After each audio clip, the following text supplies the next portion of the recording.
तर नेमका धुळे येथील गुरुद्वारा गुरु नानक साहिबजी येथील पुढे नेमका यातला मुख्य म्हणून कोण राहणार याच्यावरून शीख समुदायातील दोन गटांमध्ये वाद होते.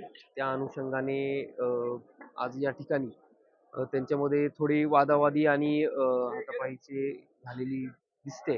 त्या माहिती मिळताच तात्काळ पोलीस या ठिकाणी आलेले आहेत आणि पूर्ण परिस्थिती नियंत्रणामध्ये सध्या आहे. ज्या आत्ताची घटना झाली आहे त्याप्रमाणे जी फिर्याद दाखल करण्यासाठी तक्रार पोलीस स्टेशनला येत आहेत त्याप्रमाणे तक्रार दाखल केली जाईल आणि संबंधितांवर योग्य ती कारवाई केली जाईल.